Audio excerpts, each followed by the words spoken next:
AI continues to be a great disruptor, with most industries now adapting to the new age of tech. But law enforcement has been, in some cases, slow to do so. Well, the stakes can be life or death. Morning anchor Angela Chin shows us how AI is being used in our police agencies and what they're eyeing in the near future. If 2025 was the year of dipping our toes into AI, this is really a sneak peek at what's coming in the future. Then 2026 is the year we jump in. AI has creeped into almost every industry, forcing a reckoning with how some professionals do their job. But for law enforcement, agencies across the nation have yet to incorporate regular AI use in operations. As you can imagine, the stakes are high. We got to verify that there's no mistakes. A new survey, though, by Mark 43, a public safety platform, shows there is definite interest. I view AI as a great enabler. And as a community member, if you think about it, when you call for an emergency response or assistance, you want public safety and law enforcement to have all of the information. The survey, based on responses from about 500 public safety officials across America, showed 93% want to adopt AI to improve analytics and decision-making. 92% believe AI is transforming public safety for the better. 93% trust agency leadership to use AI responsibly. 89% of them indicated that they actually think that AI can aid in crime reduction. And another interesting statistic was that over 60% said they're actually using AI currently in some capacity. Two agencies already using AI in the Valley, Palm Springs and Indio.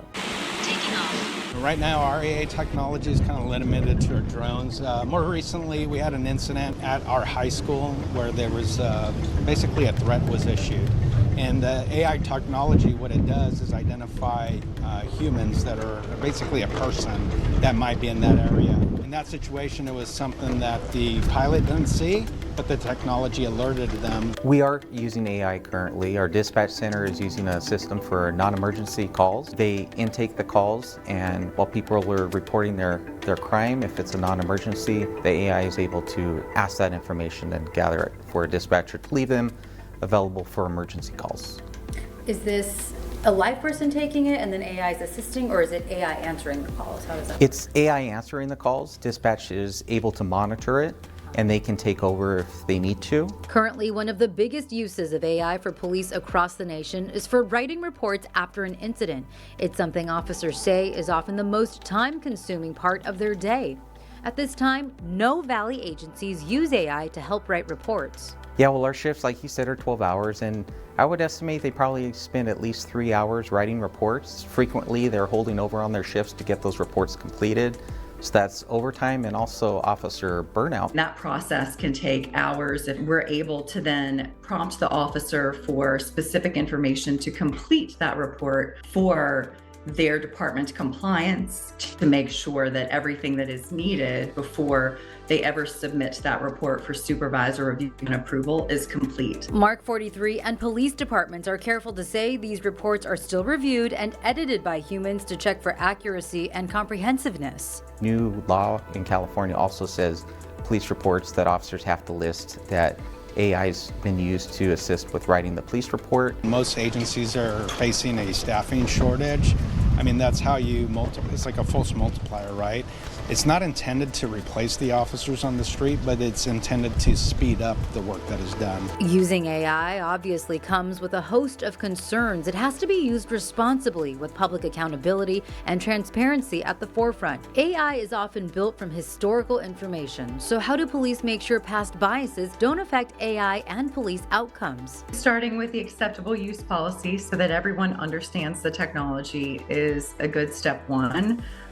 Number two is objective training of the models to ensure that there is no bias in the data, because as you indicated, based on specific potentially geographies or within a specific area, you may start to see a bias. There are safeguards built into many of these systems to ensure that the officers are reading through reports, that they're verifying the information that's provided by AI. We definitely can't do any full system that's totally AI, because you can't remove the human from it. We asked all Coachella Valley law enforcement agencies about their AI use, if they're exploring whether to use it, or if they're currently already using it. Palm Springs Police Department is already using with caution in drone and license plate tech. They are evaluating more AI use this year.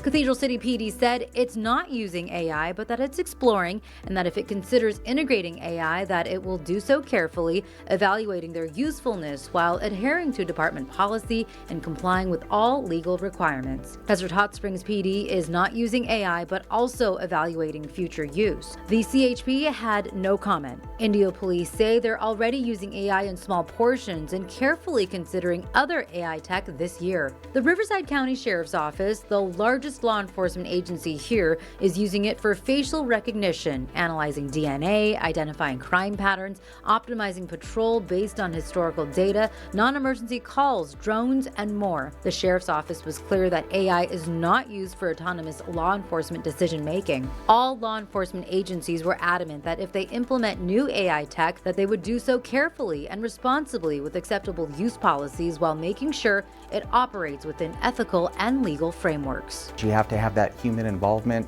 that human that makes sure that everything is accurate. In Indio, Angela Chen, News Channel 3. There was a California State Senate bill, SB 524, passed late last year. That law mandates that officers using AI write any written report must retain the first draft so auditors can compare what was AI generated and what was written by humans. It also requires a disclaimer saying whether AI was used in writing it. Again, at the moment, no Valley agencies use AI to write reports.